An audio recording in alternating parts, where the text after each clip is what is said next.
This is the Global Broadcasting Service, serving remote outposts since 1928. Hi, everyone. Welcome aboard the Walt Disney World Express monorail.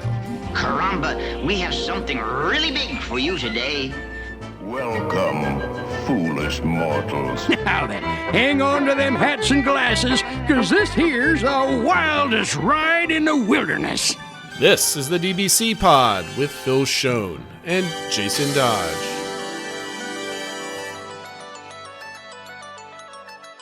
Hey everybody, welcome to this week's pod. This is a show for the week of April 10th, 2023.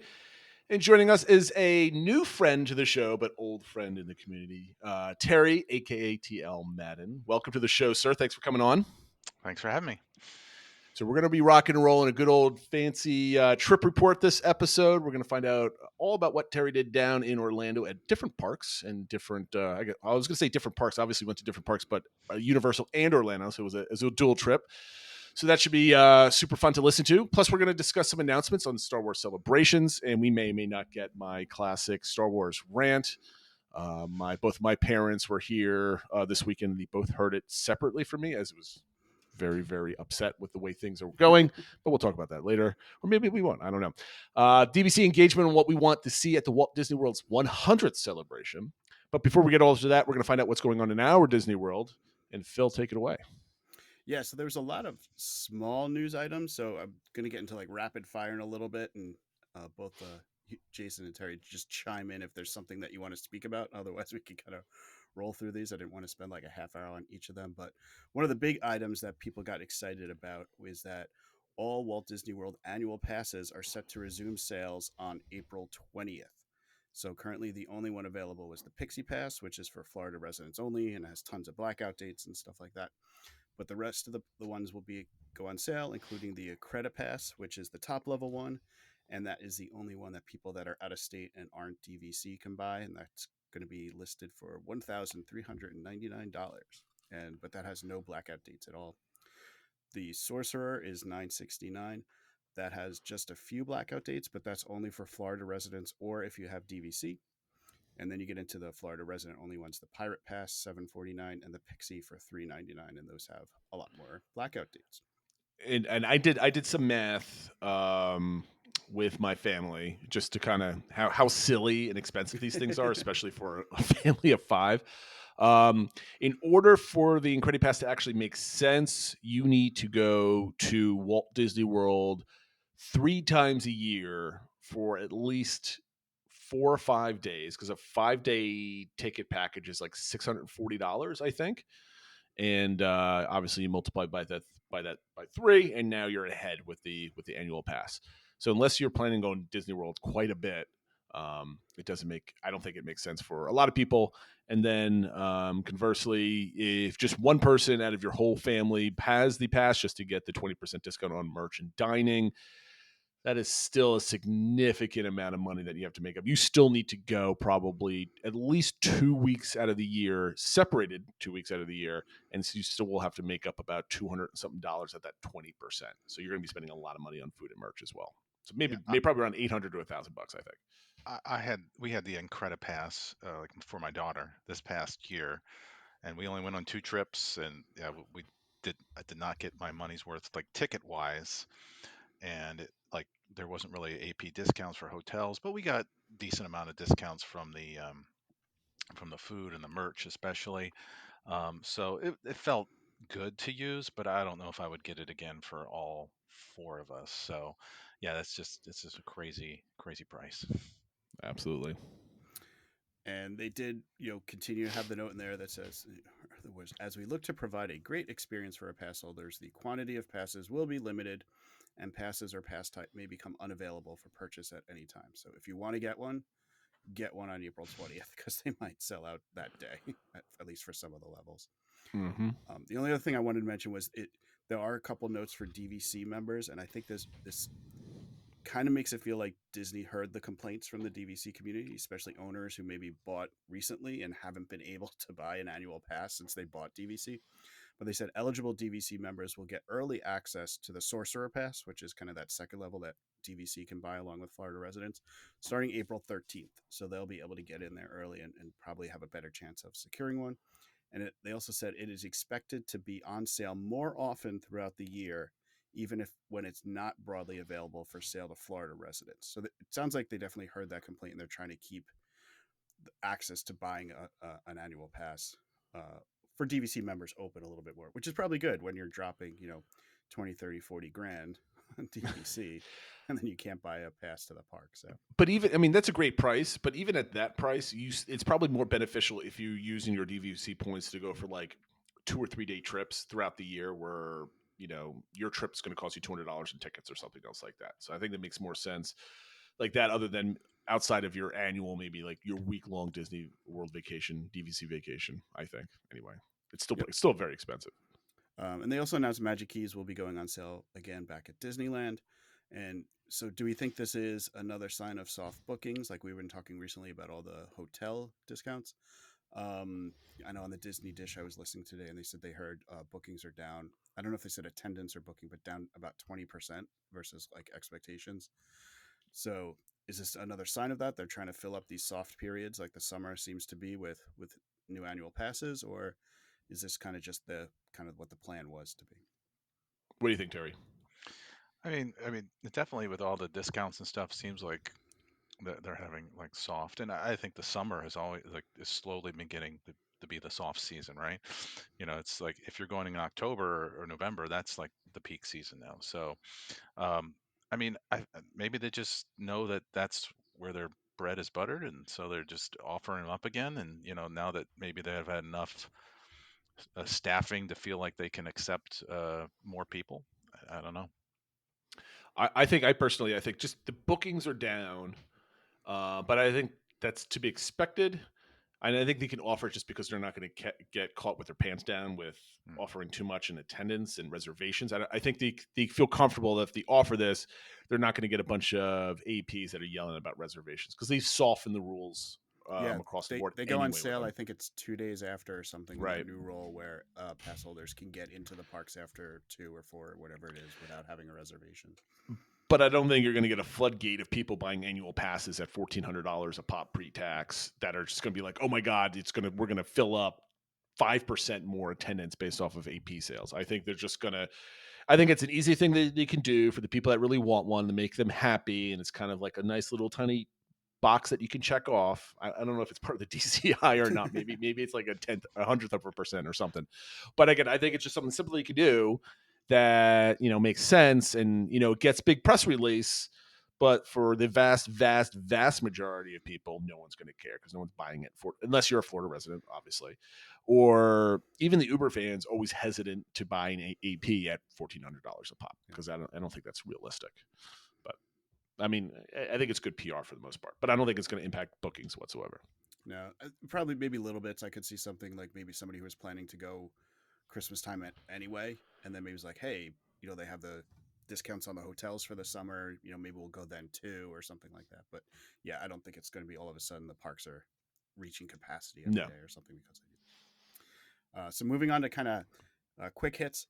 There was kind of a lot of stories going around with the whole Reedy Creek update and Disney and DeSantis and stuff like that. All I'm going to say is just go to listen to this week's Disney Dish. They cover it way better than I could.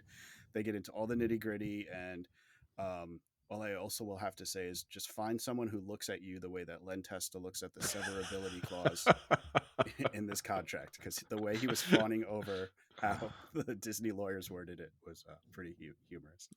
I mean, he was alluding to like a lawyerish type of segment for like a month now, ever since he brought that up. This is before it was announced that they did what they did to kind of outmaneuver the state government. But I've been looking forward to this for sure. So it's if you're interested in any of that and like the legal stuff, it's a great listen. Yeah, I think I want to listen to that because I don't know who to believe. Right, one side is like Disney one side is DeSantis one. I don't know if I care as long as Disney is still there. That's what it comes down to. Yes. Yeah. Speaking of things at Disney, the Journey of Water has water. There's a video shared by Disney showing that they've actually turned on some of the water pumps at the Journey of Water inspired by Moana. And then another report came out that they've already put up some of the informational signs that are going to be around there, kind of about the water cycle and stuff like that. So it's still like, I guess, officially only opening late 2023 or some reports of the fall. but do you start putting up like detailed signs and stuff like that if you're still 6 months away from opening? Because won't they be like kind of weather damaged by then and stuff? So I don't know. Do you guys think this is going to open sooner than they're saying, or is this going to be like Remy and Tron and stuff like that, where it takes a lot longer than we think it should? Terry, what's your guess? Because I mean, I got my opinion ready to fire here. maybe late summer. I mean, at the earliest. I think maybe it has a lot to do with the construction around it, right? They don't necessarily want to bring down the walls and have people going through there if all that center area and that building is still not quite done yet. So Here's my take. We saw, what was it, Phil, like 3-4 weeks ago, where they're like the walkways were like curing and stuff Yeah. like that. So I think this is gonna open up before 4th of July. There's my hot take. I think this is opening up for the beginning of the summer season. They want to rush something so they can promote something to get like trick people to coming to Epcot, even though it's just a walkway with pretty water and in trees. I don't understand why. I don't understand. This should have been open a lot sooner. I mean, everything in Epcot should have been opened up a lot sooner. But that's not a new take whatsoever. I think two things are going to happen, or a couple things are going to happen here. Or the reason why this is going to open up sooner. One, they need to promote something, what's new for the summer, whatever. I don't think they're going to go heavy into it like this is, a new Guardians type of thing, right? Or a Tron, right? It's just a new thing that they could put on a flyer somewhere as new coming this summer. Two, I think they want to beat expectations because Disney's been hammered for how slow things are at their parks, for like Tron and Epcot and all this other stuff. And then you see another theme park down the road just literally growing from the ground on a daily basis, right? So I think they want to combat some of that kind of conversation a little bit. And because of that, I expect to see Tiana opening up a lot sooner than what people think. Because all these timelines, correct me if I'm wrong, all these timelines were in Chapek's Disney World, right? When he was running things. So he might have been like playing the we're going to save the expense for the next year's budget and all this stuff, playing those type of games so they can kind of corporatize and budgetize and all the other fancy words to like put things on like the next quarter or the next fiscal year and play those games with him. I think Iger's coming in. He says, he's going to put all that extra money, because we kept hearing about additional CapEx costs and stuff like that. And we've been expecting newer things to be announced. Maybe it's just, we're just going to kickstart, finish these projects already and just get them out there. I mean, look at Tron. It soft opening like a week and a half early, right? So that's my take. Yeah. And obviously I'm very personally involved, and I guess I should have worded the question, do you think it will be open for my late August trip? Absolutely. Because I'm actually pretty I mean, look, it's not Tron, it's not some of the things that were canceled for Epcot, but I think this will be a nice addition to Epcot to have something kind of more green and kind of a calm area and stuff like that. So I'm looking forward to see it. If they do it the right way, like that quadrant of the park from like Living with the Land all the way to the central fountain, Founder's Point, I guess, right? It's going to be called. I think that should be a gorgeous piece of property to walk through, and as long as they have enough seating and enough places where people can like kind of relax a little bit, I think it'd be an awesome addition to the park. Next news item is last week was Easter week, with a lot of schools being off and stuff like that. It was some of the crowdest the parks have been, and Genie Plus got to a new high of up to $35 per person per day. Makes me feel a lot better about the $15 per person per day I paid when I used it. And despite that high price, it was selling out before 10 a.m. So were you surprised about this? Do you think this is going to keep going? Do you think they were maybe capping it a little bit lower because they wanted to make sure people who spent $35 were getting decent use out of it? Or is this just they're kind of going to keep, trickling higher and higher and higher and kind of see where that break point is, where people start, pushing back? The $35 a day doesn't surprise me. You kind of suspect they're going to start creeping up on that number, because I think most people, there's going to be a breaking point where they obviously have all the data where, there's a knob that they could turn, like for every dollar we lose 5% of the people that buy it or what have you. And here we go. The one that surprised me was it's sold out before 10 a.m. Yeah. I think that's the big thing right here, because all the other times it sold out, it was in the afternoon, I think, wasn't it? By the time like people started coming, but it was just like, I think it was afternoon, like kind of 1-2 o'clock, something like that. Right. I think where they mostly just turned it off because they were like, just don't buy it anymore. You're not going to get any use out of it. So I think this is great, right? So if you are going to spend money for your family, you want to get good value for it, right? So this is the whole question. It should be more expensive so you can actually feel like you're hopping from ride to ride and you're spending money on something. I want to use it. Versus for the people that aren't buying it, now they feel like they're getting stuck in a standby lane because too many people are going through the lightning lane, where it's now like, what was it like? I don't know. Last year, people were saying it was like 8 to 12 people per or one standby guest or something else like that in that ratio on the lines, and that's Yeah, ridiculous. it's like That's the 70 old to fast 80%, pass numbers. something like that. Yeah. So that had to change, and I think this is on its way.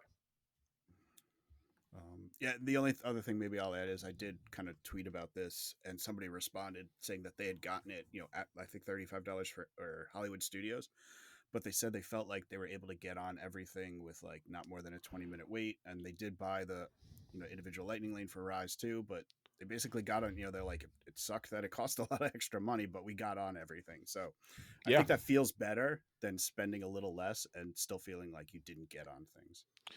Yeah, 100%. I spent 2024, I think it was, for Hollywood Studios. It was like 2 weeks ago.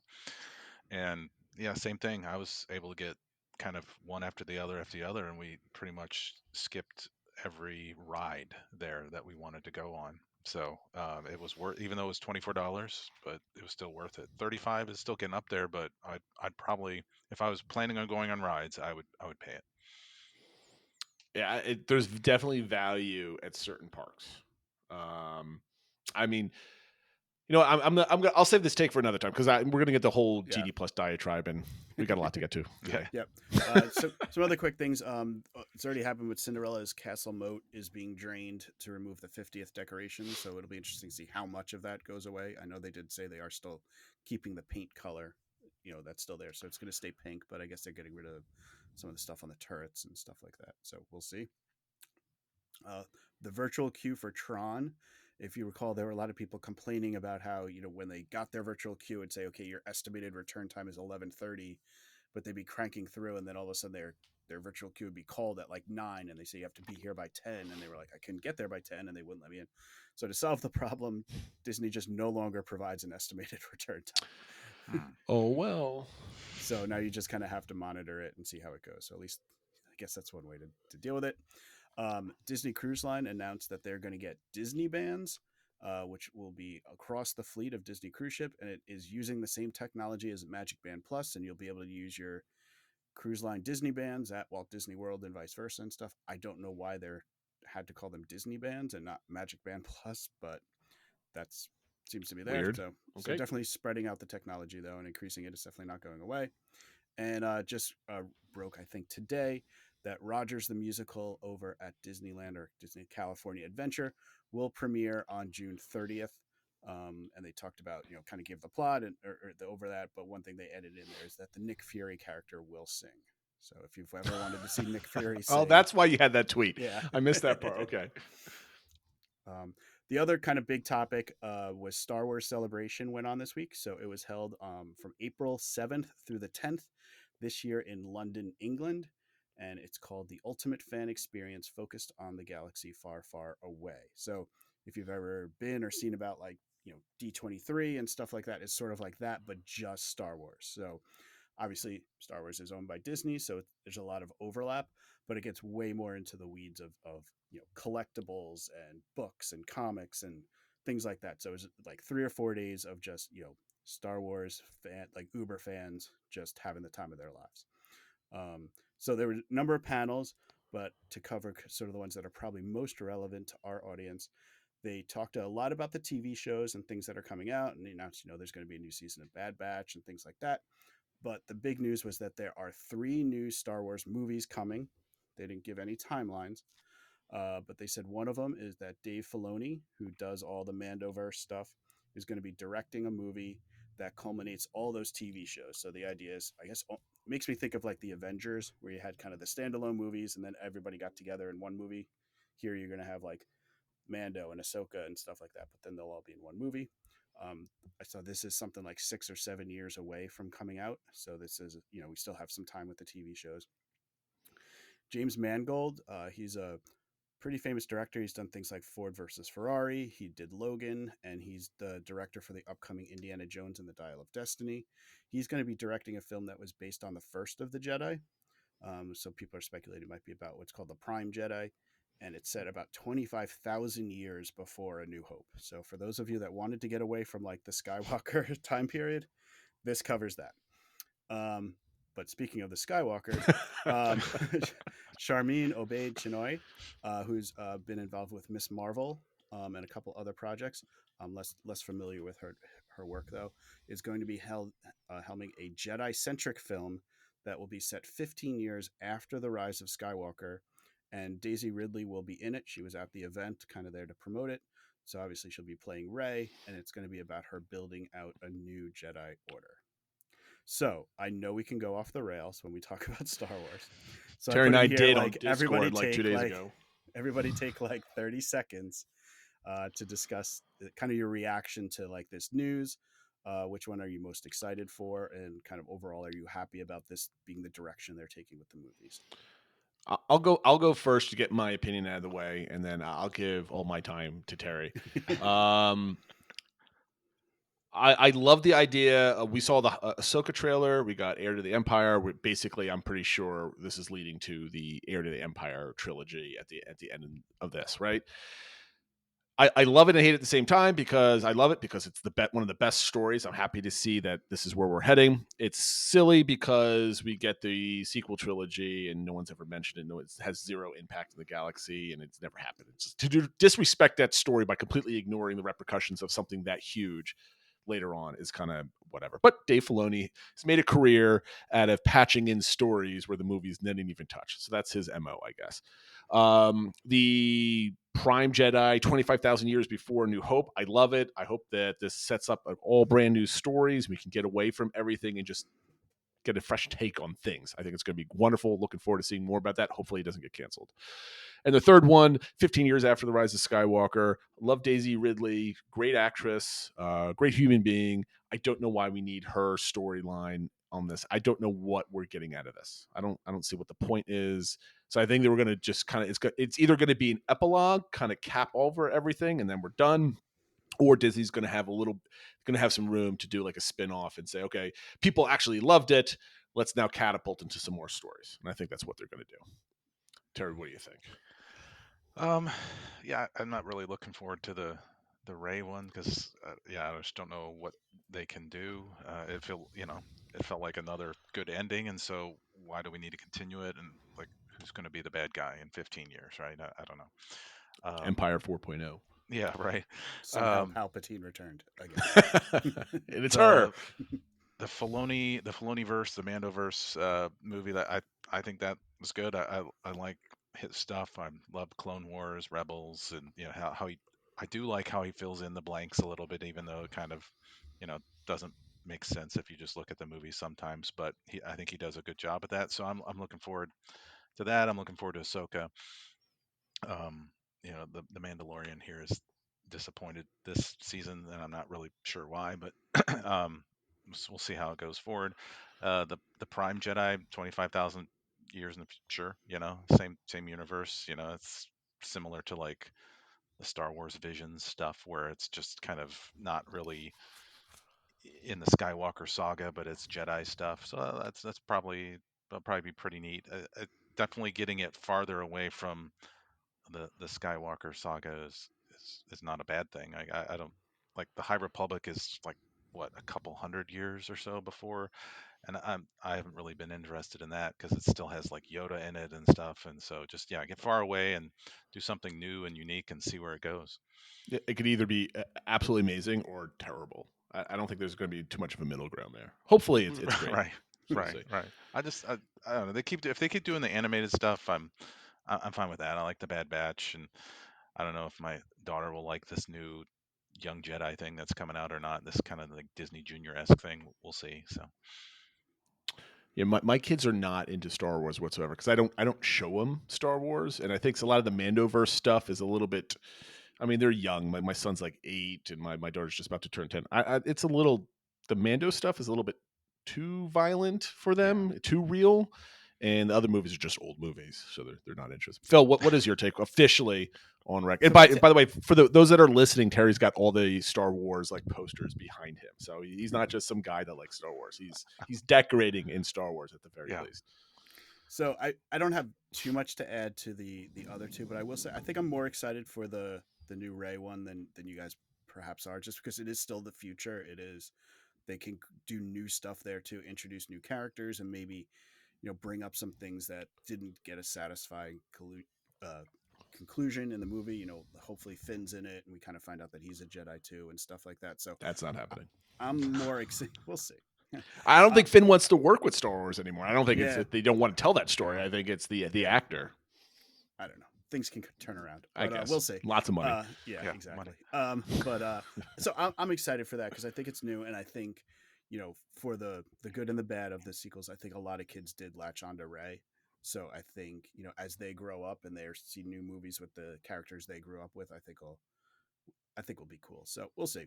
But Ultimately, any new Star Wars is good Star Wars. in my exactly. book. I'm just glad there are new movies. They brought out the directors. They brought out, I can't imagine they would have Daisy Ridley there if this isn't fairly serious as far as happening and stuff like that. So Yep. it feels a little more real than some of the past rumors and stuff like that. So we'll see. We'll go from there.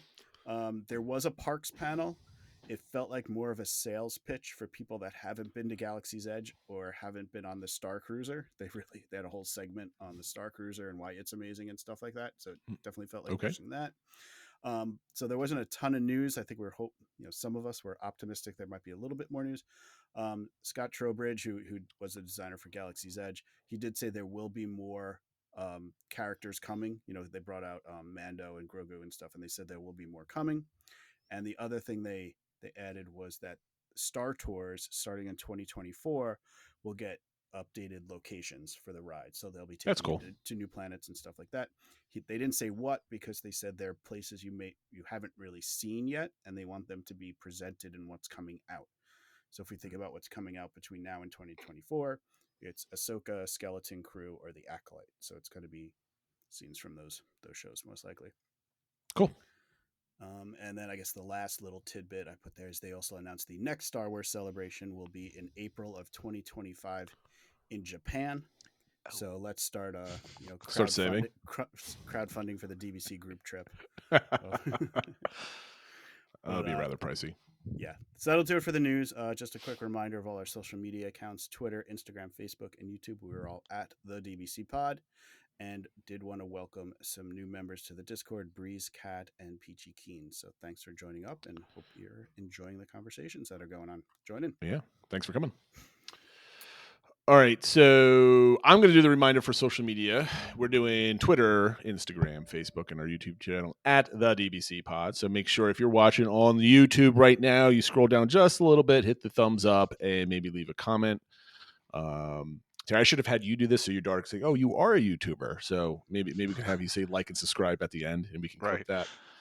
The happily ever after countdown is still in our show notes. The countdown is now in the negative because it is now back as of last week. And okay, so we're gonna get to actually why we're here today. We're gonna do Terry's trip report. He's gonna be comparing and contrasting Disney and Universal. So Terry, first, why don't you give us the general 30,000 foot view of how many days and where you split the stays and where you stayed before we get into any other details? All right. So we were 9 nights in Florida, two nights at the All-Star Sports to begin the trip. That completed our trifecta of all the All-Stars. So Okay. I don't know if anyone cares about that, but it was kind of fun for us. Not quite as impressive as the guy that did all the rides and right. Right. Definitely cheaper though. Yeah. 7 nights at the Hilton Grand Vacation Resort, the SeaWorld one. So it's situated almost literally across the street from SeaWorld. So that was a majority of our stay. And so between all those, we kind of did 2 Disney parks. We did a day off. We did the 2 Universal parks. We did a day off. And then we did 2 more Disney parks to end it up. And so that's like the longest trip we've ever had as a family down there, and myself personally, and just a long vacation in one place for us as a family in general. So it was different. Our relatives were asking us, "Are you ever coming home?" And because we were there like a week and a half, but we had a good time. Okay, so let me ask you the question then. I forget if you answer this, and you usually do. The DBC engagement from a couple of weeks ago How long is too long to be down at Disney? And you had 9 nights, 10 days. Is that your threshold, or could you have stayed down there another 4 or 5 days? I think I could have. I don't know about like my wife and the kids. I mean, or we, if we were there longer, maybe I would have taken it a little easier, like some half days or something in the parks and things like that. Because the kids really enjoyed the days off and the pool and stuff like that. But they were troopers and did the, you know, rope drop or close to it till night kind of thing. So Nice. I think a couple more days, maybe not. 2 weeks would probably be pushing it. Now, before we go on, can you give us if you don't mind, your family makeup of ages and all that other type of stuff? Yeah, I think it's similar to you guys, right? So I have my wife, 6-year-old daughter, and 10-year-old son. So, and then they're both like 10 and a half, 6.5. So, and they've been going with me. Basically, they were my excuse to go down there since 2014. So, Nice. Okay, so what made you, when we were doing in the trip planning phase? So you split Disney right down the middle with 2 days at Universal. So first, why did you decide to do a trip with Universal instead of full Disney? And then two, why did you decide to do kind of Universal right in the middle versus doing a strong run at Disney and then capping it off with Universal or vice versa? um, yeah, no real big reason. I mean, I was going to go down in December and I had to cancel that. So that was going to be the Disney trip. And this was going to be more, this was planned because we had this stay that we had to use up at the Hilton Okay. Vacation Resort by the end of March. It's something we booked at the 50th when my wife and I came down the 50th. We stayed at a Grand Vacation Resort and they, you know, talked us into like getting like a trial 7-night stay. And so like, sure. And it was a pretty good deal. And so, but we had to use it by the end of March of this year. So this trip was locked in no matter what. And Gotcha. so I originally was going to do Universal, SeaWorld, and Legoland, stuff like that, non-Disney stuff. But then since I canceled in December, I wanted to try and combine it all. So that's why I tacked on the Disney All-Star Sports. We'd never been there, and just to give us a couple early entry days and stuff like that. So, and taste of that. Why I decided to split it, uh, I think it was just based on where I wanted to be and which days. Like I wanted to start off with, because we're going to do those 2 days at All Stars. I want to start off with the Hollywood Studios and Animal Kingdom parks we hadn't been to in like I think probably pre-pandemic, right? Well, let me We've stop been you there as I'm kind of building this. So we've got. Did you have an arrival day and then you had the two Disney days, or did you arrive and go right to the park? Oh, it was arrival day. So we drove down, like we left on a Wednesday. We drove down like just to South Carolina, stayed the night, and then we drove the rest of the way because the kids and I like to get to like, especially a Disney resort, like not like go to sleep kind of thing or go right to the Mm-hmm. parks. We just kind of like to enjoy the resort, and they did. It was like 7 o'clock at night. They're like, "Let's go swimming." We did. So, Very nice. um, and then I don't know, splitting it with Universal. Just I don't know, just thought maybe we'd go to Universal on a Monday and Tuesday. I was actually meeting a friend who's his family had spring break that week, and so that was kind of matching up with them. So we kind of did Universal together on that Oh, that's Monday. nice. And then I don't know, I had in my head I wanted to be, since I was there at the first day of the 50th, to be there on the last day of the 50th. So Magic Kingdom had to be on the All end. right. Okay. So so then that's we did Epcot and then Magic Kingdom at the end. So it's just how it worked out, I guess. No, that was kind of my thinking. So let me get this right. Your first park day was on a Friday, and you went basically Friday to Friday, and then you guys headed Yeah, out, right? yeah. Okay, so it kind of worked out because I guess it was a non-planning thing for the parks, right? You had some friends that you were going to different parks with, and that's how they all kind of plunked together. And then we, bookended the whole trip. But you had Magic Kingdom as your last day, right? You finished up with Magic Kingdom. Did I get that right? Yeah, yeah, absolutely. Yeah. So I mean, I planned like we only did one park day, and then like we met at Disney Springs or something, right, together, just so they could do their own thing, we could do our own thing. Mm-hmm. We didn't want to.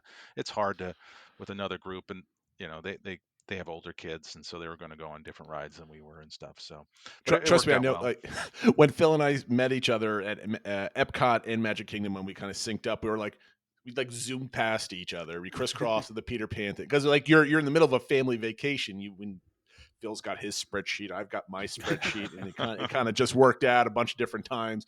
Then I saw Matt over by the Splash, and that was it. So no, I get how it's just like you kind of say hello for a couple hours and then off you go, right? That type of thing. So that makes sense. Okay, so I don't recall, and forgive me, was this one of your first times using Genie Plus on this vacation? Because I seem to recall you might have used it before, but I can't remember exactly. We had a trip a year ago that That's right. we were gifted a DVC stay at the Animal Kingdom Lodge, and that was great. And someone had points that they were going to lose, and they're like, "Do you want them?" And we're like, "Sure." And so Yes. we Twist your planned arm. a last minute trip, but it was only like 2 park days. But I used it at I think I used it at Magic Kingdom last year, but not Epcot. So Okay. So this is good because my last trip in December was my second trip using it. So I had all my lessons learned and all my nervousness kind of went out. And Phil, when you go in August, Yeah, your project manager headspace kind of goes down where you're now I definitely had the anxiety of just like, what happens this first 7 a.m.? Yeah. How is that really going to be? So how did you plan your first day there at Hollywood Studios? So what was going through your head? What were the highlights you wanted to hit up? What were your expectations and were they met? well, it's been a while since we love Star Wars as a family. So it's been a while. So we were going to go rope drop, early entry, Rise of the Resistance, right? Just go right there. And I was going to buy Genie Plus because I just figured, because it's like the same price for Rise, Lightning Lane, or Genie Plus. So I said, Mm-hmm. well, I'm going to buy Genie Plus because I'm going to get more than one ride out of it, right? And so I didn't really care which rides I got out of it. So that was my plan. And I was using that tool, the BG1, right? I don't know if you've heard Yep. about it. And so I used it for get my first lightning lane was Slinky Dog Dash, of course, and because that thing lets you hit the button right at the exact second, I got like an 835, 840 Oh, lightning lane for Slinky Dog, and so I was excited. And so, but we go to Rise, and of course it was down, and nice.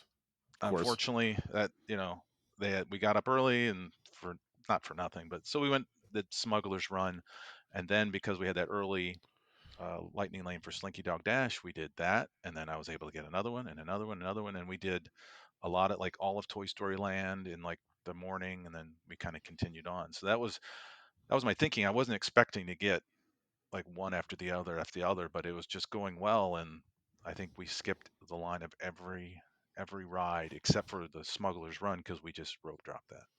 What were the crowd, like the touring plane official crowd numbers were for that week? Do you remember off the top of your head? Were they in the sevens or so? I don't know. It felt like it was less crowded on that Friday and Saturday than it was like the following week at Epcot and Magic Kingdom. Okay. So when I went down, I wanted a rope drop rise, and of course, I get stuck in the Skyliner for 30 minutes, which just kind of screws up my whole start of the day. But it seemed like if you were able to roll with the punches, did you eventually get on rise, or did you have to end up buying the lightning lane for it, or the No, individual I lane I lane? opted not to buy the Lightning Lane for it because it was like it was up to $24 that day, right? So it wasn't the 29 that I'd seen it around the spring break mid March week. It was 24. But I don't know. It was down several times, and so that by then I was just like, no, I don't want to buy a Lightning Lane for it, wait in line, have it break down, and so we just skipped it. Um, it was kind of my daughter hadn't gone on it. She was like 3 or something at the Mm-hmm. time, right? Or I don't know, so when we first went on it way back a couple years ago. Um, and so uh, we just skipped it, and it's disappointing. We were I was kind of bummed, but we just did other stuff, like they gave us time to do like Batu Bounty Hunters. We wanted to try that out. Oh, And that's cool. we So, had a reservation for Woody's Roundup, so that's where, that was time was going to be eaten there. well, that's a pun. I like that. Now let me ask you this: so your morning. When did you do Woody's Roundup Barbecue? Did you do it's like lunch or was that more of a dinner thing? That was a dinner, like That was 5-ish. dinner. So between running around Toy Story Land, finishing up Galaxy's Edge, Sands, Rise, what did you do anything else before lunchtime, or was that basically the first couple hours in the park? I think that was pretty much, so it was like Smuggler's Run, and you know we like to stop and for pictures and stuff like that. So it's not like we're rushing from ride to ride, And then we did Toy Story Land, and I think that was pretty much it. Then I think we went. I think we hit Mickey and Minnie's Runaway Railway before lunch, Oh, very nice. because I was And, able to kind of like get a a lightning lane for Toy Story Mania, and then I think Runaway Railway was the next. So so with Runaway, basically the only other bigger lightning lanes left were Tower of Terror and Rock and Roller Coaster. Did you get your family on those, or those skips for your young family? well, Rock and Roller Coaster was down, right, for Oh, lovely. refurbishment. Oh, that's So right. I totally forgot about that. Yes. that wasn't even an option, and my son, because it goes upside down, was kind of like nope. And Tower of Terror, I was trying, and my wife would go on it, but we had no one to watch the kids. We opted on. I could have, like, I had one, I got one, and I just in case I could talk him into it, but we just never did. It was like for Nah. later in the afternoon. So I couldn't get my 5-year-old on, but my two older kids were totally into it. Okay, so it sounds like you had an amazingly successful Hollywood Studios, completely against all the typical strategy that I suggest to people. You just went from, you did no stacking. It seems like you just went yeah, from ride to ride to ride, which is great. yeah, Maybe that's changing, Phil. Maybe the strategy is changing Hollywood Studios as this gets more expensive and less people are doing it. That's true. I mean, that could be impacting things, or just people get more used to using it, or when they need it, when they don't. But I think also, I think it just goes to, you have to be, you have to be water with these things, and not just, you can't go in saying I'm absolutely stacking. Like, you got that early one for Slinky Dogs, then you just kind of go with it, and if you can flow. But yeah. yeah, If the Slinky Dog one would have gone later in the day, and then I had to stack and I had to wait till 10:30, then the day probably would have gone a little differently. So, but yeah, we just kind of went with it, and we kind of, that's how we flow sometimes. We just kind of figure out what we're doing, go with the flow. So It's always nice. So in 60 seconds, how was Woody's barbecue? How did uh, the kids like it? How was the inside? What was the experience like? the kids loved it. They had lots of like coloring pages and like a quiz page to, while you're waiting for the food. Loved all the meat. My son's like a big meat eater, so he loved it. My daughter nibbled on it, right? Um, the sides were just delicious, and the dessert, like, were also all you can eat, and we could have probably had more, but we didn't want to like explode. Yeah, we thought it was fun. We thought the things that they do, it's like every 15, 20 minutes, were just fun. Just added some fun atmosphere, and so we enjoyed it. It's a good addition to Toy Story Land. I would recommend it, but it's a big heavy meal. So Yeah. Well, I mean, I think that's what I said, Phil. It's like, I mean, I love the idea of going to this place, but I don't think I could eat there for lunch and then walk around with a belly full of barbecue yeah. on a hot summer day. Okay, so did you finish the day with Fantasmic? Did you guys get over there to see the oh yeah. show? Oh yeah, that was my plan. That was on my, like, this trip was kind of like, let's do things that we haven't done before. And now that things are kind of back to normal, and Phantasmic was on my list, and that was Excellent. pretty much the only night show I had targeted for us to do.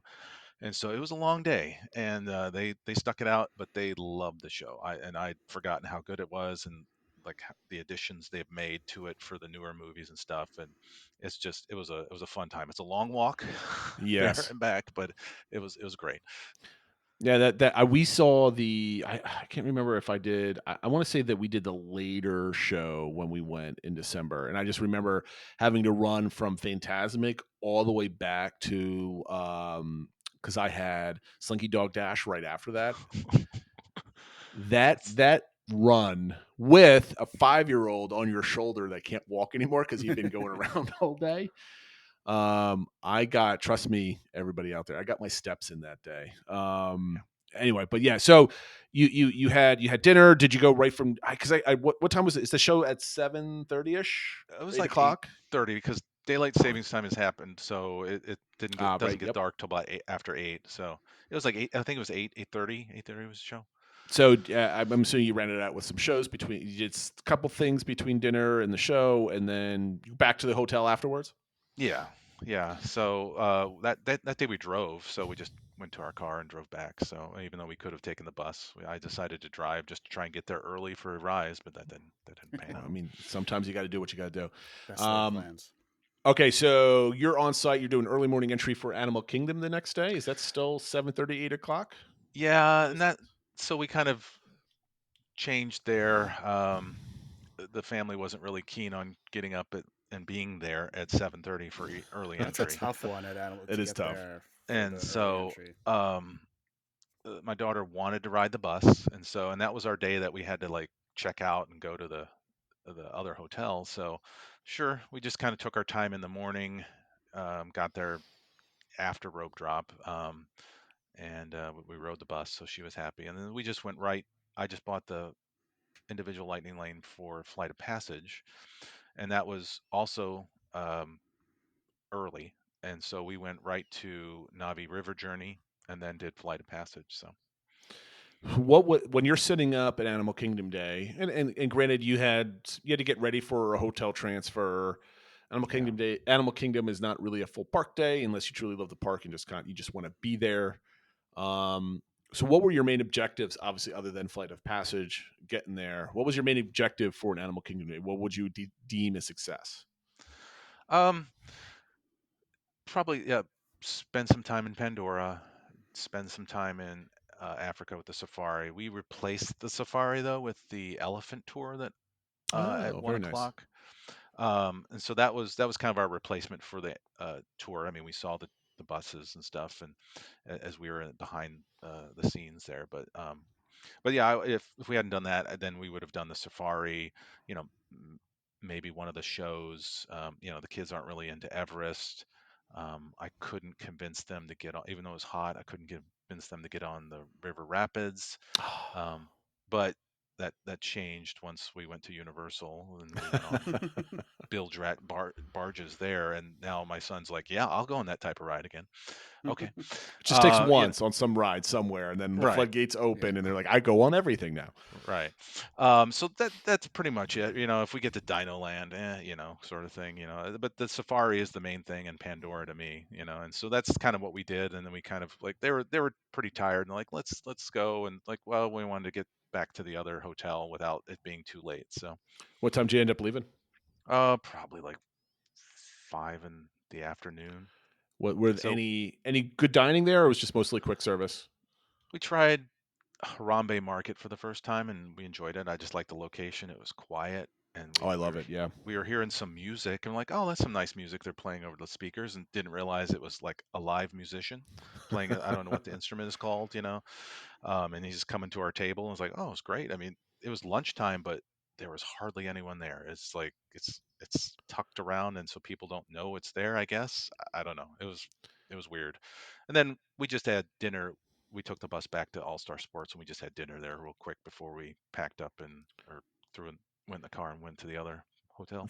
This sounds like my day at Animal Kingdom. Our last trip, we tried to get there at rope drop, but we're like, no, this is not happening.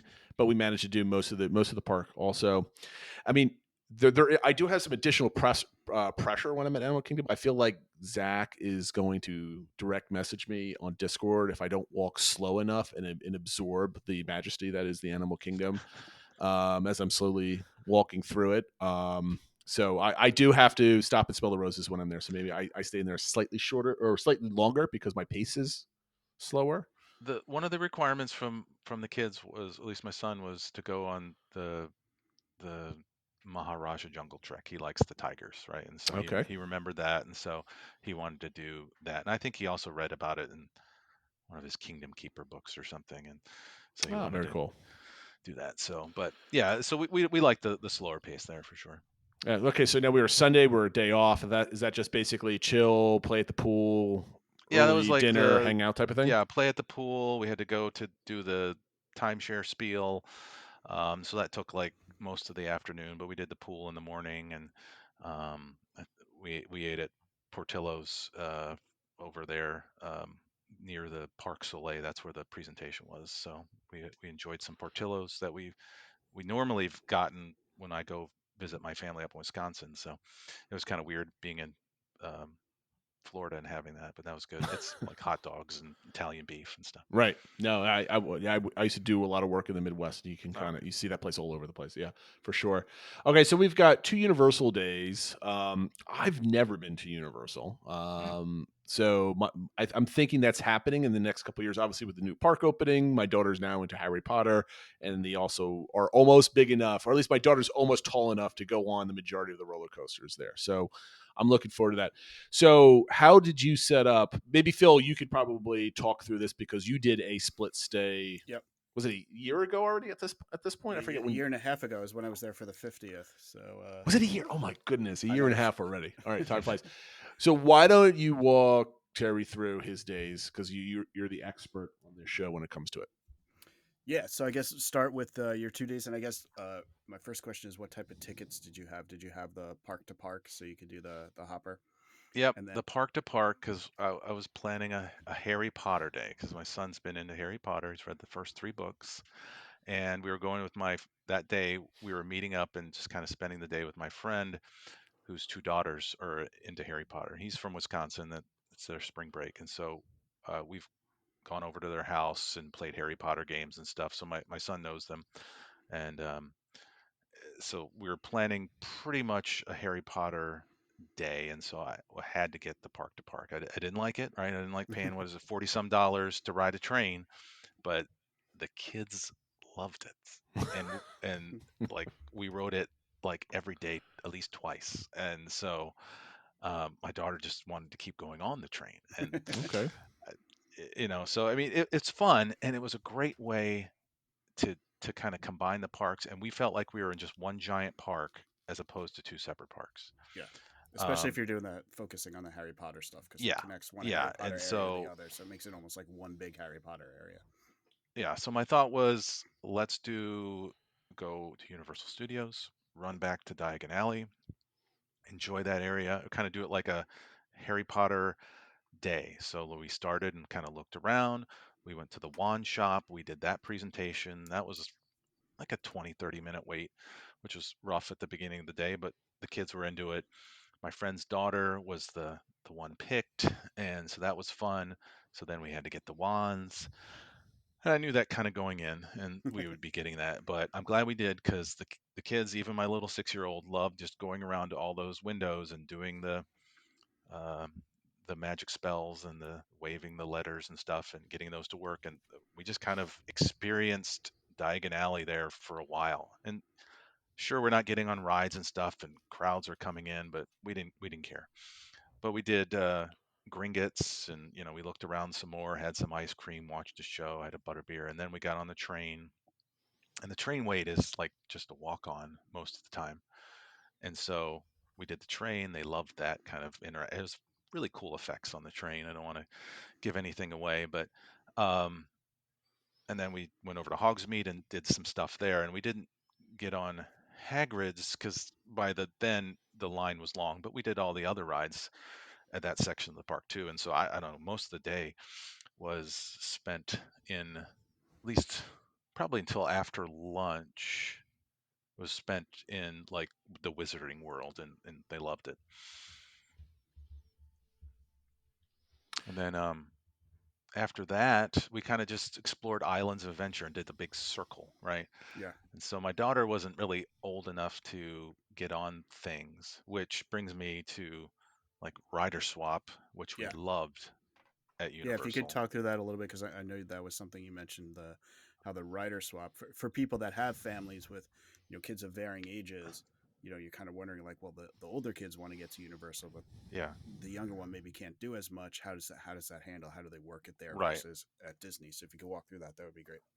My daughter wasn't old enough or tall enough to get on a couple of rides, like maybe Forbidden Journey, um, definitely Hagrid's and stuff like that. And then this other one, she just didn't want to, right? It just looked scary or sounded scary to her, and that's fine, right? She's just at that age. But you go through the queue with your whole family, you know, um, and then at the end of like right before you get on the ride, there's usually a room, or and you just go with the kid that isn't going to ride. So like I would sit with my daughter while my wife rode with my son. They'd ride the ride real quick, take a couple minutes, right? They get off, and then right there at the exit is where our room was. We'd swap off, and someone would guide us back to the ride vehicle, and we'd immediately get on. We didn't have to go through a line again. We didn't have to exit and go back in. It was right there. And in the room, you're right there in the action, right? You can see the ride vehicles, you hear people coming off, so a lot of kinetic energy there. And then there's, at least in the Harry Potter ones, they're showing the movies. And so my daughter got a kick out of that. So she hadn't seen the movies yet, but now she says she has. And but so that was great because she could wait in the line with us, right? There wouldn't have that awkward stuff that we had at Disney where my wife and my son went on Tron, and I had to go do something with my daughter for an hour while they waited in the virtual queue line. We went to Dumbo or whatever. And so we just liked being together. And then that swap was really only however length long the ride is, 5-10 minutes, right? So there's only 5-10 minutes we weren't doing something together. And they had that for like every ride, not just like the thrill rides or rides with height requirements. I mean, any ride. Like my daughter didn't want to go on ET. I don't know. We told her it made you fly, and she's like, nope. I'm like, it's a kid's ride. Nope. Okay, well they have like a little. It's just a bench or whatever, but they had an area where you could swap, and we did. So we love that. We just love that. That made our experience really good for going with a 6-year-old that really wasn't going to be going on a lot, but they still had a lot there for a 6-year-old to do that she was entertained.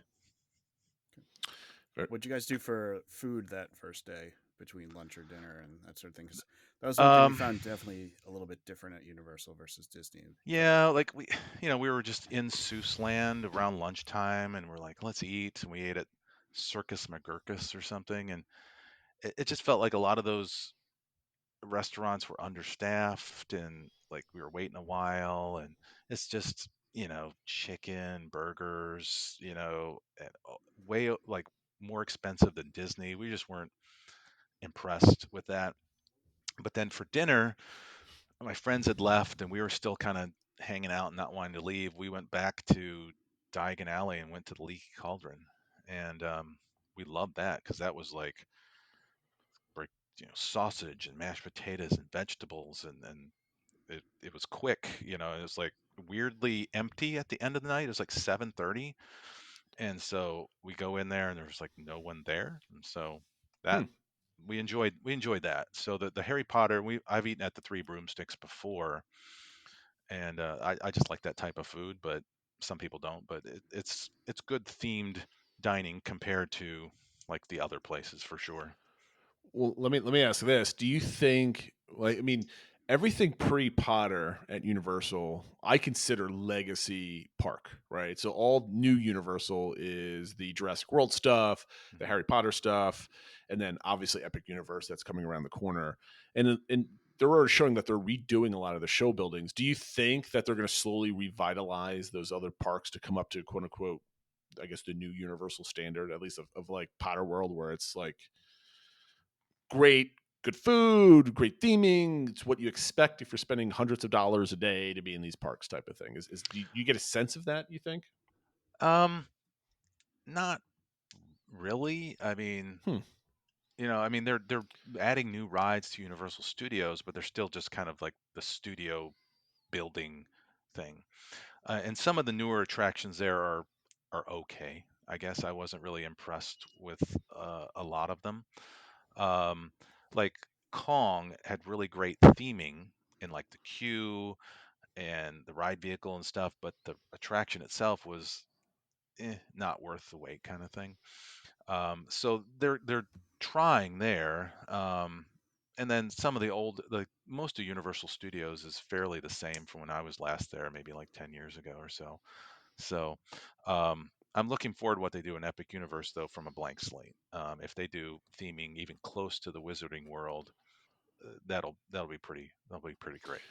Well, I'm just that's ultimately my point. If it matches what they've done in the last 5 years with what they do in this new park and go above and beyond, I think they might not have a choice but to go back to the older legacy parts of the park and kind of freshen them up so the contrast is not as stark. Like, why am I going to the cheap park when I can go to the better park, right? So if Epic Universe is really great, maybe I guess it's a good problem to have. They'll have a Magic Kingdom problem where everybody's at Epic Universe, but they can't get anybody to go to the other parks unless they're in the Harry Potter area. So I'm just Yeah. curious if that's 6 years from now, 7 years from now, if that might be a I thing.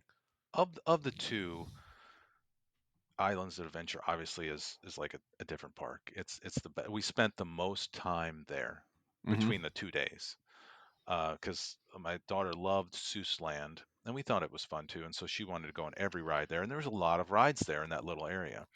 My son loved the Marvel Island or whatever, and we went on Amazing Spider-Man like twice, and we had dinner there and stuff like we saw characters, and so that was a fun land. Um, we went on the bilge rat barges in the comic land or whatever that is.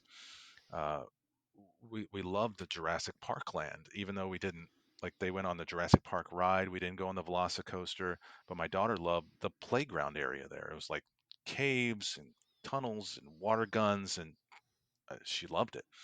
Um, so those areas were good, and um, then having Hogsmeade there, of course, is good. So the Islands Adventure is pretty good in itself. But then yeah, you go to Universal Studios, and it's just a different vibe. Yeah, no, I get the sense from other people doing their trip reports, whether they've done split stays or just hearing other people describe Universal. There's kind of like this mixed expectation, I guess, if you want to call it. Yeah. So okay, those were your 2 Universal days. You basically went around both of the parks, having a good time, going on the train 1,000 times, having fun. Yep. We're off to now. That was Hagrid's. We did get on Hagrid's the second day, and I think it was the best coaster I'd been on. Like I went on that whole trip. So. Oh, that's interesting. Have you done Guardian? Obviously, you've been on Tron. Have you done Guardians yet? I'm assuming Well, you got on it. that comes on That Thursday. comes next. Yeah. So we're at Wednesday. It's your day off. Anything of note on Wednesday? Another pool day, hanging out time. Is this just kind of went to Disney recharge Springs. day? Went to Disney Springs. We loved going there. Met my friend there, and we just loved that vibe. We had dinner at Raglan Road. We just, the live kind of music pops up after dinner. That's my favorite part. Yeah, the kids love World of Disney, Lego Store, of course. We usually stick to that end of Disney Springs. Had some, snacks, ice cream, or whatever. We use the PhotoPass studio there. It's kind of what we do every trip, but usually we do it at our start day. But this was the first time we did it kind of in the middle, but it was fun. That's good. Okay, so now we're at the last leg of your trip: Thursday, Friday, Epcot, and then Magic Kingdom. Okay, so you teased us already about the best roller coaster being Hagrid's. What happened at Epcot? Are we rope dropping? What was your rope drop strategy? How did you tackle Epcot for the day? We got there.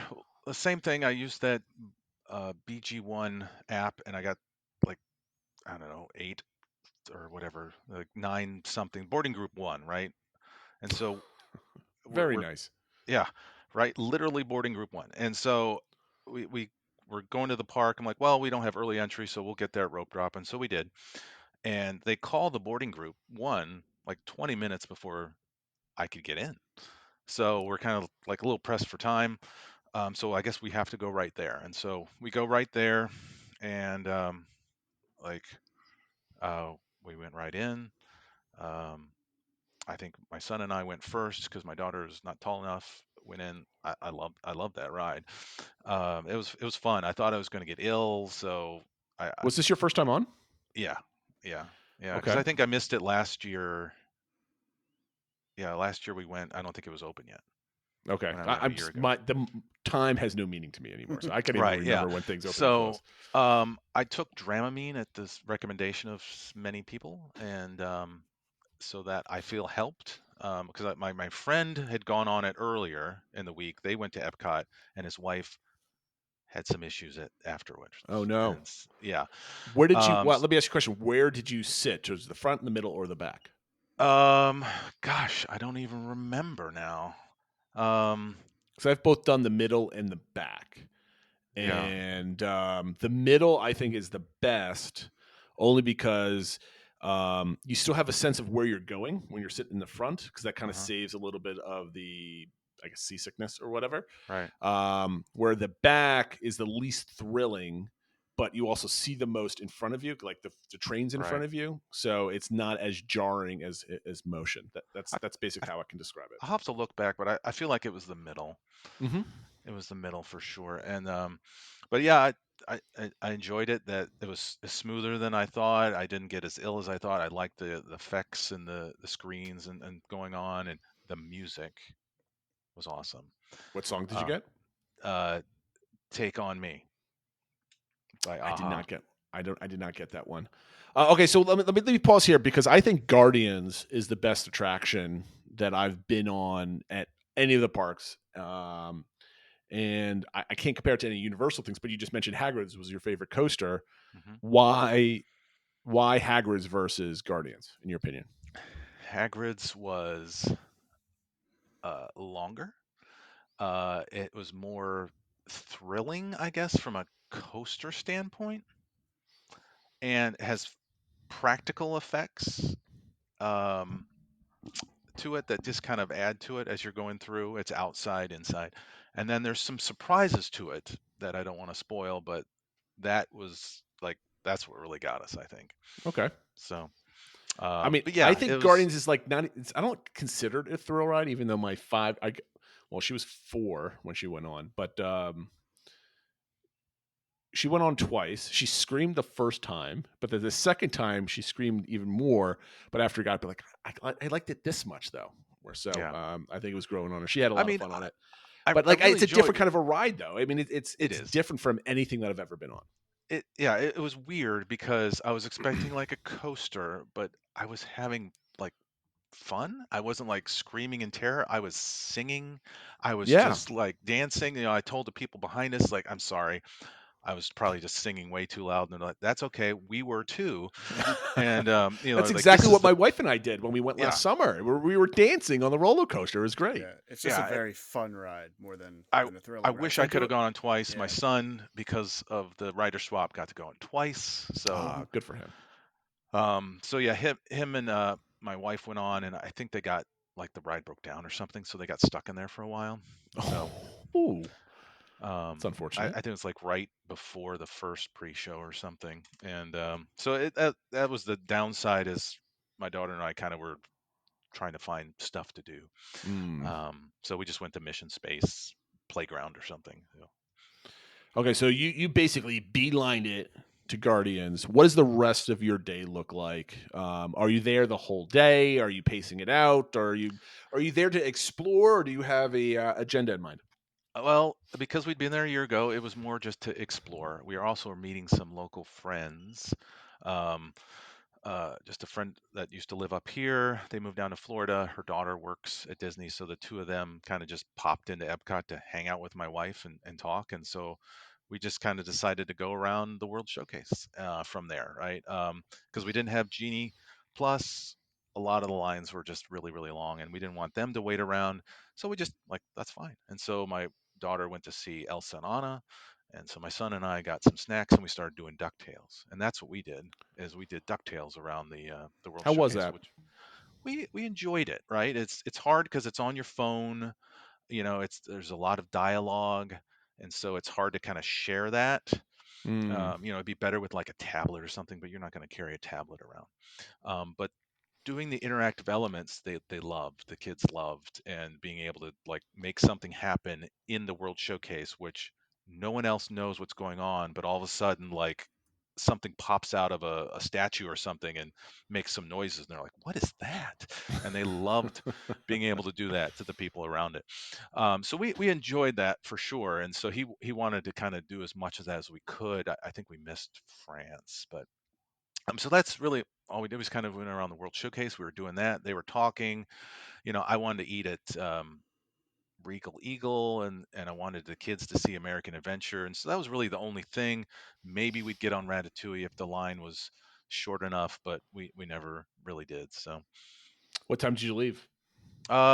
we left kind of at right before Harmonious was going to start.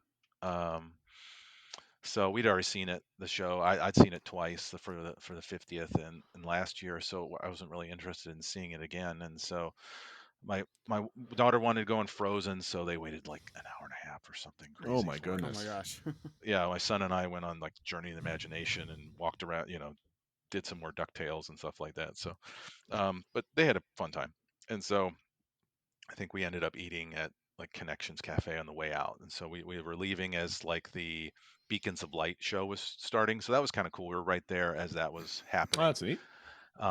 So I got to see that. So I like to be at the parks late at night because of the lights and stuff. So they were tired and ready to go, but I got my beacon of light at the Epcot. So That's one of my reasons why I don't think I can ever really enjoy the parks as much as I did going in December, because it got dark so early, and I love all the parks at night, and I think that's my favorite time to be at the parks. yeah, So I'm with you totally on that one.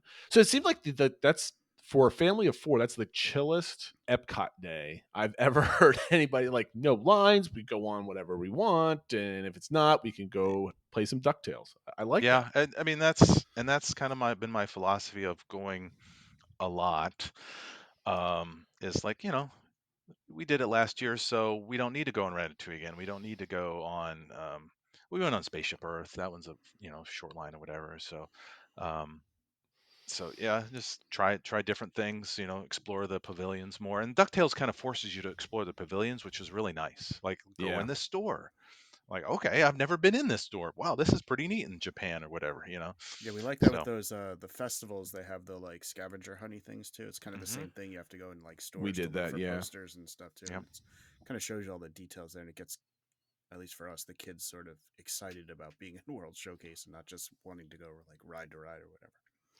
Okay, so that seemed like a good Epcot day. I mean, it's the same philosophy that my sister has. She's a DVC owner, and I don't know. It was after maybe like being maybe a few about maybe, gosh, I think my niece was 6, 7, 8, that time frame where they just they go every single year. It's just like, well, if we don't go on a ride now, we'll be doing it last year. Maybe we'll do it next year, and it's just like the day comes to them rather than doing the other way around. But she was never a power park person anyway, like Phil and I do with spreadsheets and stuff like that.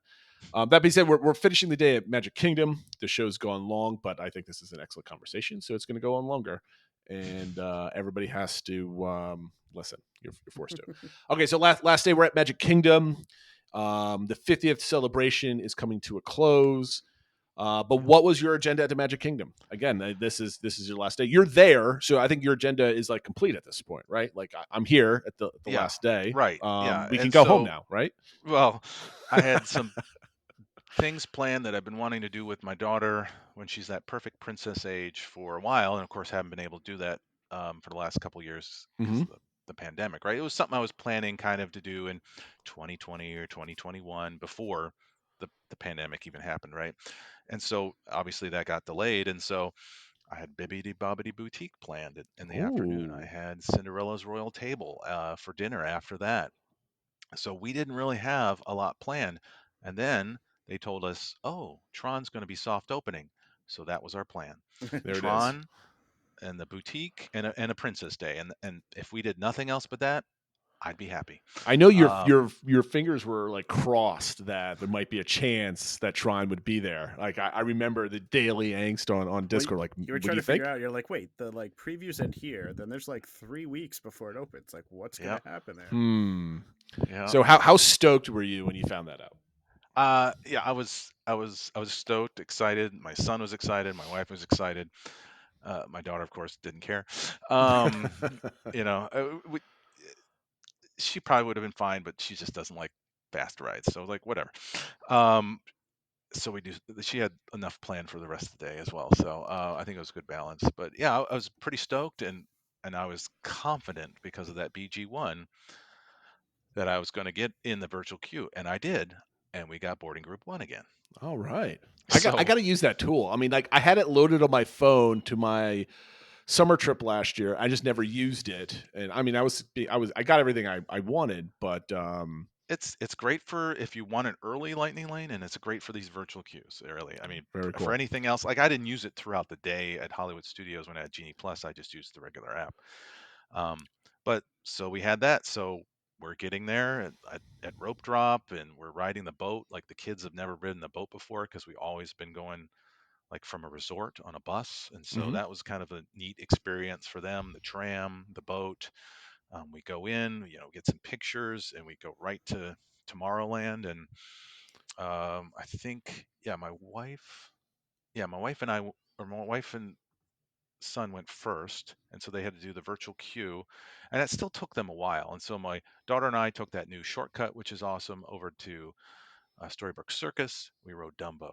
We went to see um, the you know Minnie and Daisy and Goofy and Donald. And just on a side note, that was weird. She wanted to see the girls, and so she went up to them and gave them hugs. And then we get to the other side of the line. She's like, "No, I don't want to see them."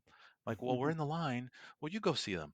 Okay, well, I got my picture taken with Goofy and Donald, and while she stood there, I don't know. She was afraid of them, but wasn't afraid of Minnie and Daisy. But anyway, so we had a good things to do, not very far away, while they were on that. And then we came back, and then my son and I went in the lightning lane, and it was much faster to go through, of course.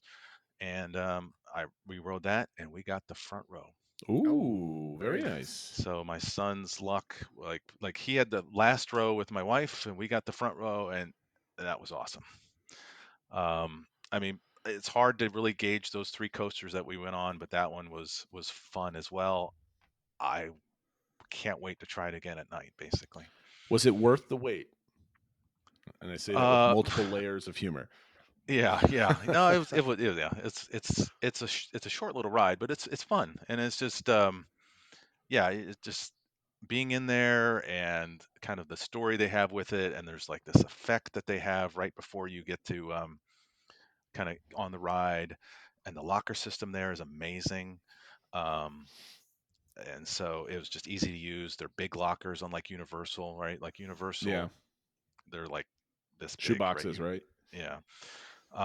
So yeah, it was good. I mean, it's got like some screens like Guardians of the Galaxy, but it's not as I guess storytelling as Guardians. So I like Guardians better than Tron, but Tron is still fun.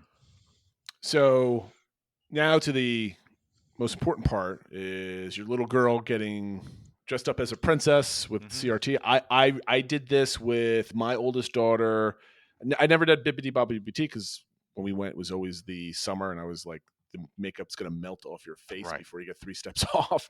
But we've done all the Disney princess stuff a couple times when she was younger, and I loved watching her go through it. My youngest daughter likes the princesses, but she doesn't care about wearing dresses. She's like the mix between my son and my daughter. She's got both sides to it. So that being said, I know you've been waiting for this. So was the payoff worth the wait and everything else? So how did you guys do both? Did you go right from like Bibbidi Bobbidi Boutique to Cinderella's Royal Table and you did the whole experience? What was it like? Um, it was. I think we had a little time in between, and because it was like a 1:30 reservation, and so we went there after lunch. We had lunch at Pinocchio House, just because I'd never been there, and so like I just wanted to check that off the list. So we went in there, and my son and I kind of were there for the first part of it. It's kind of the pick your package and pick your dress and go into the dressing room, and then you have like a visitor that shows up, and it's like a magic mirror, and the fairy godmother shows up and welcomes you and everything, and so that's fun. And so then she gets dressed, and then I guess she had to wait then for the hair and makeup, and that's when my son and I took off, and my wife took all the pictures. Plus we had photo pass, and they do photo pass in there, so we've got a lot of those moments captured, and just the look on her face is priceless. And so we went to Big Thunder Mountain, no Genie Plus, and so we just waited 30-40 minutes for that, and that's what we did. And we kind of luckily both ended at the same time. We were getting off the ride, they were done, and then we got back together, and I'm trying to remember what we did before. I think we just she was just picking the rides then. It's like, what do you want to do next? Let's go to Ariel. Okay, so we did Ariel while she's all dressed up. What do you want to do next? Let's go on the carousel. Okay, we did that. And so we just did a bunch of little rides around Fantasyland until um, I think we did Winnie the Pooh, and so she was just loving it. And then we went to Cinderella's Royal Table for dinner, 5-ish or so, and that was an amazing experience as well. Besides the food, which is was really fancy, really good. Just you're meeting Cinderella, and just she takes my daughter aside and talks to her, and I don't know what they're saying. And we try and get it out of her. What did you talk about? I don't know. And so, When but my daughter went when she was 5 or 6, it was all about her shoes. That's all she wanted to know about was the shoes that she was wearing. So that's what they were talking about for about 5 minutes. okay, yeah, and that was precious, right? And we're sitting there looking at that, and she's just got this look on her face of like just sheer happiness. So it was worth every penny. Then we go upstairs, and it's just amazing to be up there, and the views and the service, and then of course, finally now that the princesses are back, and so they announce each one and come around to the table, and they're just great. They're just great characters, and they do really well, and have a lot of fun with all the kids and the adults there, and so we had just a fun, relaxing kind of meal. So We have one of our most favorite pictures there is when my son was 8 months old at Cinderella's royal table, Snow White giving him a big kiss on the forehead with like the lipstick and everything else. right. And we've got like I don't know, like a 20 by 15 photo on the wall of that. So now every time we go to Disney, he has to go get a picture taken with Snow White because Snow White's his girlfriend. And we go like every time he's now, because this was going to be our 4th trip back in December. Every time he saw Snow White, he started slinking away. He's got to like hide behind either my wife or mine. No, you have to go take a picture. And he was a good sport. He Oh, good. blushed a little bit and smiled. But Phil, we always talk like, at what age is that joke completely inappropriate? I think I might have been able to do it for the last time. At the age I of, think like, once they start, he was 7, right? Yeah, once they start feeling a little awkward, I think that's it. It's about time. Yeah, I think we ground that joke into a halt at that point. But Right. okay, so you did. You got your wife and your daughter got all done up. You ran around Fantasyland having a great time. You went to Cinderella's royal table. You had some good food. And have you ever been there before this? Was this your first time? Yeah, that was the first time. And what did you think of the view when you can look out back the castle and just see all the park? It's to me that's what pays for the admission, right? It's worth Right. the I mean, we admission there. didn't sit right next to the windows, but we could see it, and we were shocked at how small that place was. Mhm. We're like, oh, I pictured it being bigger, and yeah, just looking out and looking at the carousel as it's going around, and it was pretty awesome. So you're done, I would assume, right around 7:30 at that point. It's about like an hour and a half, 2 hour Yeah, experience, I think. yeah. Did you guys do any more rides? Did you hang out for fireworks? What was the plan for the rest of the day? Well, I think we were all. It's been a long vacation. We were pretty much done, and so we kind of like we came out of the castle, and we just kind of. I wanted to look into like Sir Mickey's because I wanted to show the kids the giant, right? Mm-hmm. Inside. And so while we're in there, we're like, there's like a PhotoPass studio in there, and we're like, what's this? And they're like, oh, if you have PhotoPass, you just get some like princess portraits. Like, what? Oh, Okay. really? And so like they did a photo session with her holding a flower or this or her holding the wand that she got at the castle. And so we did that for like 15 minutes. It's like, oh, well, so we got a lot of photos of her all dressed up. And so we kind of just, shopped around a little bit, and then we're just like, well, let's do one more thing. And it's like we didn't. Small World was kind of a longer wait. We didn't even that late, and so we didn't really want to do that. We kind of wanted to get going, so we're like, well, let's just go do Swiss Family Treehouse on the way out, and so that's what we did. And uh, so we just walked down there, did the treehouse, got a good view, and I think we were out of there as probably before dark, or at least as dark was coming on. And so, yeah, we were. I mean, I would love to stayed, but they were all kind of tired, so I didn't want to push it. It was our last day. We had to get up early and get going and drive, 12 hours, 600 miles back. So, um, it was a great day. We didn't do a lot like ride wise, but that was okay again because we did that last year where we hit a lot of rides with Genie Plus. So we were happy, and we took the monorail back and called it a day. So, Phil, I want you to take note because this man just had a vacation and not In a the Disney vacation. vacation, Yeah. right? Well, This is how it's maybe ask my done. wife that because we were getting up early like every morning, so she doesn't consider it a vacation maybe, but I did, I guess, within the parks, right? No, I definitely need to take some points and take some notes because that's what I'm hoping to do more this trip in August is take it a little slower, and still definitely want to hit up a few things. And obviously, there's some new things, but Yeah. have more of those moments, like you said, where you just wandered around and like kind of checked this out and just enjoyed that, and you didn't stress about getting on a million rides and stuff like that. I need to. Yeah, stop and smell the roses for sure, because you'll run into things that maybe you've never noticed before. Like I remember in times past, we're kind of just milling about and we see like a show in Storybook Circus, or we're at the Wizarding World and like one of those shows pop up and like, well, let's just stay and watch it, right? And Yeah. so it makes the day a little more relaxing, I guess. But if you're going to be back there, it's like, okay, well, next time, right? And so like Hmm. I had definite things I wanted to get done in this trip, and we got those done. And if we didn't get the other things done, like you know ride Living with the Land or something, but that's okay. We'll just do it next time. All right, just to wrap up your trip report and hit up DBC engagement for the week and wrap up the show. What was your number one highlight of the whole trip? I had a My bunch of other top 3 questions, but Right. we're running late here. So, what's your top takeaway? What did you enjoy the most? Ooh, um, Put you on the spot. yeah, I know. I mean, there's so many things, but I guess I would have to say being there on the final day of the 50th, and then kind of having my daughter's Princess Day, that Bibbidi Bobbidi Boutique and the Royal Table together, which is a good combo if you can get them, close enough together. It's expensive combo, don't get me Oh, wrong, yes, it is. right?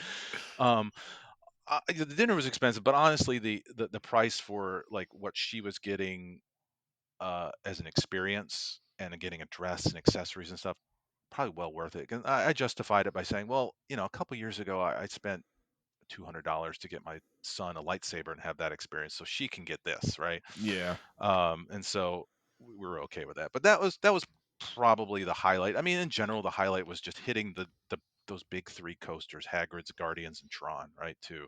So that was So, made a fun trip to spread out all those different kind of new coasters.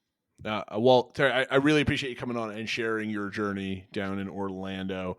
I've got like 5 other topics I wanted to branch out that things popped up, Phil. It's more like the vacation type of stuff, Yeah, but yeah. we can make this easily a 3-hour show. But it is getting late here on the East Coast. So I'm gonna wrap up the show with this simple question. And sorry to the community, we will not be reviewing your answers to what would you want to see the Walt Disney World do on the 100th, because I think it's a perfect segue that you were there for the beginning and the very end and experiencing the whole thing and what we talked about last week about what the 50th meant to us and all the positives and a lot of negatives about it. Terry, we'll start with you. What do you want to see Walt Disney World do for the 100th celebration? Well, Disney World, I guess some like nostalgia, some throwbacks that were kind of felt like were missing in the 50th, right? Because all those statues were more like a lot of newer properties. So like either whether it just be a show on the castle or a return of like the parade at night or something, something a throwback that way. I'd like to see some of nostalgia, history around Walt and the parks. How about you, Phil?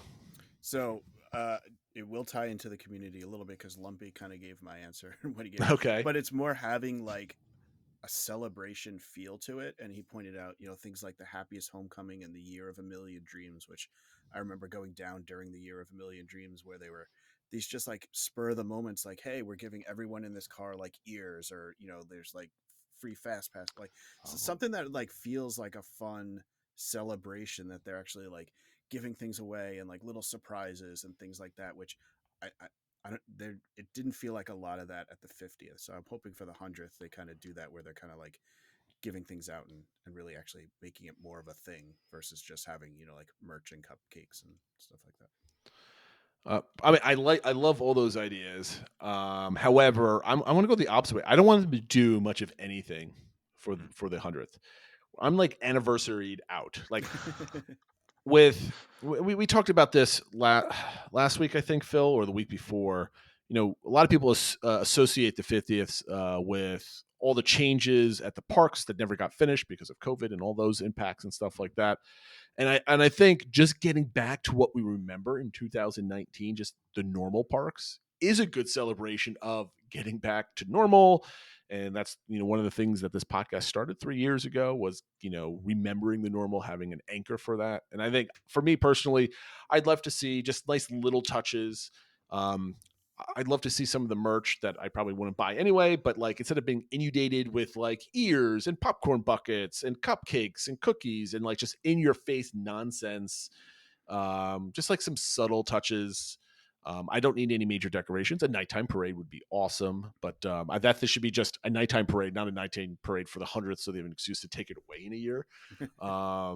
But yeah, I like it to be nice and light overlay on some of the things, just a nice celebration recognition, because we've got like the Epcot 40th, we've got the Animal Kingdom 25th coming up, and it's just like, how about we just have the parks be normal just for a while, and then we'll touch up on some celebrations later. But that's basically what I want to see coming up. But then again, I don't work there or go there regularly like the locals, so maybe they have a better idea. So that being said, next week's DBC engagement, we want to talk about, we want you guys to design a throwback after hours event for Walt Disney World. Phil, why don't you go into what you actually meant? This one was yours. So what does that mean? Yeah, so they're having different after hours events at Disneyland, and one of them is a throwback night. So they're doing various things for it, including having an old school fireworks show, Fantasy in the Sky, which first debuted in 1958. So they're bringing that back, and just various, the kind of the theming is old school, and they're bringing back or having characters that have been, remote. Rare characters that are from the past. So they're having, you can meet Mother and Father from Walt Disney's Carousel of Progress. You can meet characters from Fantasia, Mr. Morrow from Flight to the Moon. So just like some really cool things like that make this seem kind of special. And it kind of made me think, well, they could do something like that at Walt Disney World, but you'd probably have to pick one of the parks. So which park would you pick to have like this kind of retro throwback event at? And what would you do for it? Like, which entertainment would you want to see? What food would you have? What characters would you do for it? So, kind of design what they're doing at Disneyland. If you were in charge of doing one at Walt Disney World, what would you do? All right, good. So I'm looking forward to seeing what the community comes up with that. I had to think about this. This was going to be one of our top 3, and I'm like, I have no idea what I would pick. I'm staring at the screen for like a solid 20 minutes. I got to put some thought into this one. Terry, make sure you're on Discord throwing in there. So if you're not part of the community and you've been listening and watching on YouTube or wherever you get your podcast, make sure you get on Discord. You can meet TL Madden in digital, not in person, I guess, whatever that means, on Discord. Join the conversation like so many others have joined in a couple of previous weeks. We appreciate everybody coming in. And that being said, we'll see you guys next week. Have a good one, everybody.